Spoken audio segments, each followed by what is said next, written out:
오늘 시작된 제9회 동시지방선거 사전투표가 내일까지 진행됩니다. 지역교육의 4년을 책임질 교육감 선거도 함께 이뤄지는데요. 현장 전문가와 함께 교육감 선거 쟁점을 짚어보는 스위치온 교육감 선거 연속 기획. 오늘은 이 교육감 선거에 나선 주자들이 내놓은 공약은 어떤 특징이 있었는지 분석해 보겠습니다. 먼저 영상 보고 오겠습니다.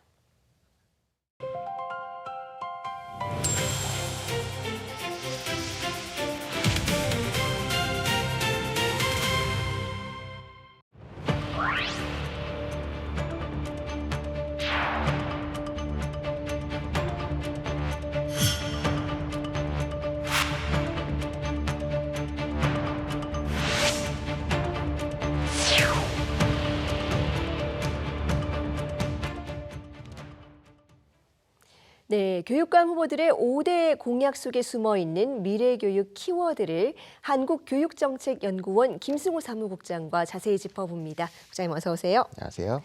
네, 이번에 전국 교육감 선거에 나서는 모든 후보들의 공약을 전수 분석을 하셨습니다. 네. 이게 무려 16개 시도에 나선 모든 후보들의 공약이다 보니까 양도 굉장히 방대했을 것 같은데 어떻게 분석을 하신 겁니까? 네, 저희 연구원에서는 전국에 58명의 후보가 제출한 5대 공약을 중심으로 분석을 진행했습니다. 이 5대 공약이란 건 후보들이 선관위에 제출하는 자료들인데요. 공약의 순위, 공약 제목, 목표, 이행 방법, 재원 조달 등으로 구성되는데 이때 공약의 순위와 제목을 제외하고는 분량의 차이들이 좀 있습니다. 그래서 분석을 간결하게 하고 객관성을 높이기 위해서 후보들이 가장 심혈을 기울여 압축해 놓은 5대 공약의 제목에 집중해서 총 290개의 공약 제목들을 바탕으로 어떤 단어들이 쓰였는지 추출해 보았습니다.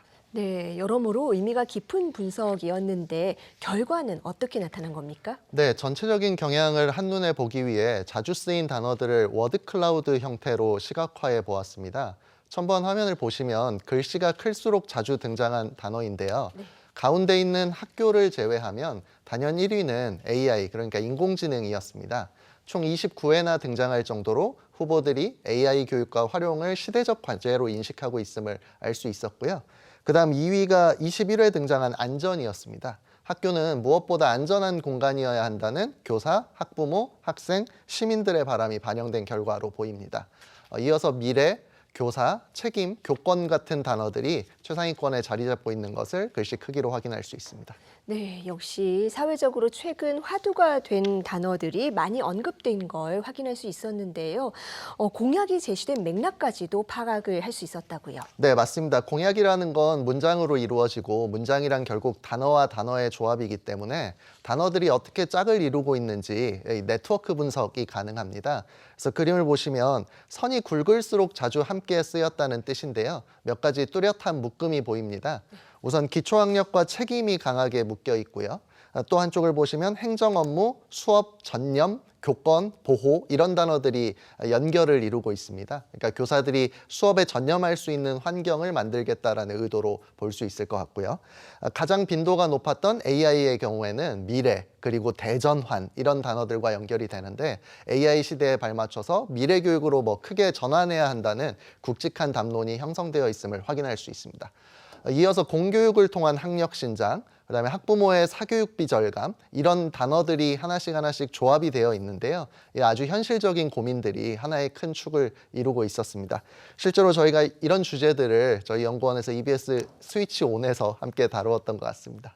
네, 후보들이 제시한 5대 공약은 보통 우선순위에 따라서 배치가 됩니다. 그렇다 보니까 당연히 1호 공약과 후순위 공약들은 좀 무게감이 다를 수 있을 것 같은데요. 이런 비중의 차이도 반영이 됐을까요? 네, 아주 중요한 포인트인데요. 후보들 입장에서는 아무래도 1, 2순위 공약은 유권자에게 가장 강하게 어필하고 싶은 핵심 공약, 그러니까 간판과 같은 것이고요.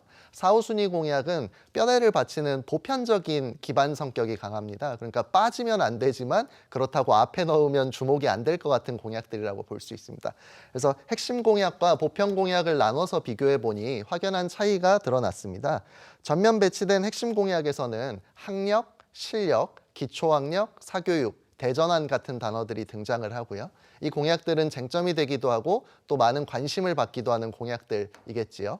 이게 2022년 선거 코로나 여파로 학력 저하 혹은 학력 격차 문제가 당시에 뜨거운 이슈 파이팅의 주제였는데 그게 여전하다라는 것을 알 수 있습니다.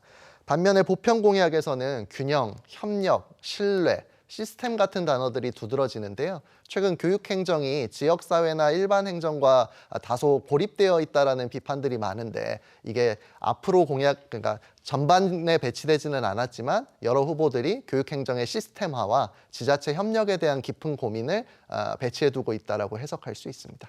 네, 유권자의 눈에 대해 핵심 공약과 눈에 띄지는 않지만 우리 교육에 너무나 중요한 공약들이 다양하게 섞여 있다라는 설명이었는데요. 그렇다면 오늘부터 사전투표입니다.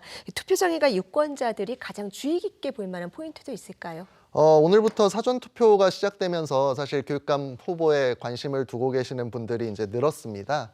58명의 후보면 전국적으로 3.6명의 경쟁률을 조금 넘는데요.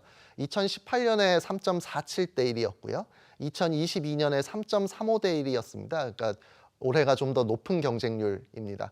경기도와 전북 같은 경우에는 단일화 과정을 통해 2명이 최종적으로 등록을 해서 1대1 구도를 이루고 있지만 서울처럼 여전히 최대 8명이 남아있는 곳도 있습니다.